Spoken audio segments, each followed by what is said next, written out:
नमस्ते दोस्तों, प्रस्तुत है कहानी उसी से ठंडा उसी से गर्म। लेखक डॉक्टर जाकिर हुसैन। चलिए सुनते हैं।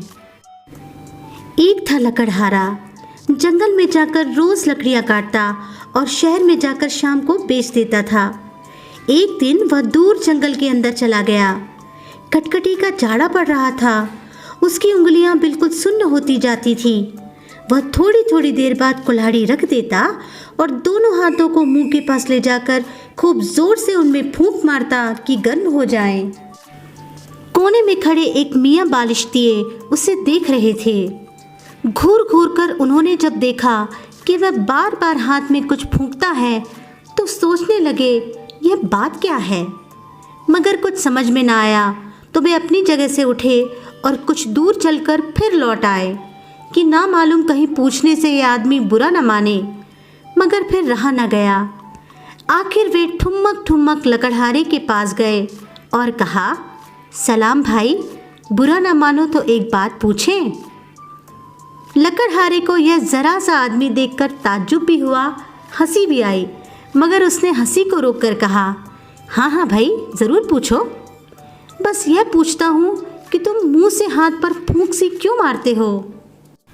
लकड़हारे ने जवाब दिया, सर्दी बहुत है, हाथ ठिठुरे जाते हैं।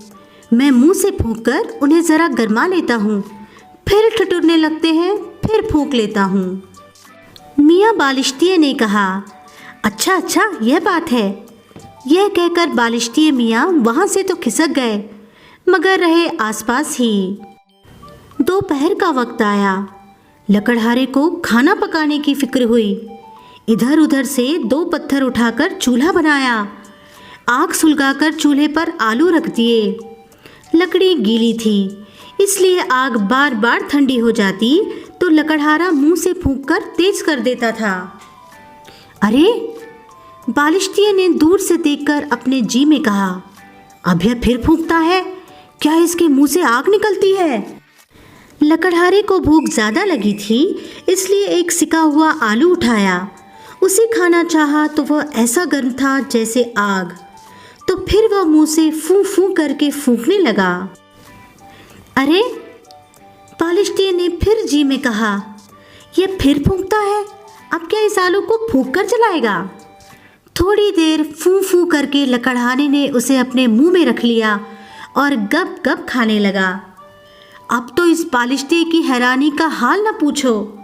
इससे फिर न रहा गया और ठुमक ठुमक फिर लकड़हारे के पास आया और कहा, सलाम भाई, बुरा न मानो तो एक बात पूछूं। लकड़हारे ने कहा, बुरा क्यों मानूंगा, पूछो। बालिश्तिये ने कहा, तुमने सुबह मुझसे कहा था कि मुंह से फूंककर अपने हाथों को गरमाता हूँ, अब इस आलू को क्यों फूंकते थे। यह तो खुद बहुत गर्म था, इसे और गरमाने से क्या फ़ायदा। नहीं मियाँ टिटलू, यह आलू बहुत गर्म है, मैं इसे मुंह से फूंक फूंक कर ठंडा कर रहा हूँ। बात तो कुछ ऐसी ना थी, मगर यह सुनकर मियाँ बालिश्तिये का मुंह पीला पड़ गया। डर के मारे कब कब कांपने लगे। उसके पैर पीछे हटते जाते थे। लकड़हारा भला मानस था। उसने आखिर पूछा, क्यों मियाँ, क्या हुआ, क्या जाड़ा बहुत लग रहा है। मगर मियाँ बालिश्तिये थे कि बराबर पीछे ही हटते चले गए और जब काफ़ी दूर हो गए तो बोले, अरे, यह ना जाने क्या बला है, कोई भूत है या जिन्न। उसी से ठंडा उसी से गर्म, हमारी अकल में यह बात नहीं आती। सच है, यह बात बालिश्तिये की नन्ही सी खोपड़ी में आने की थी भी नहीं।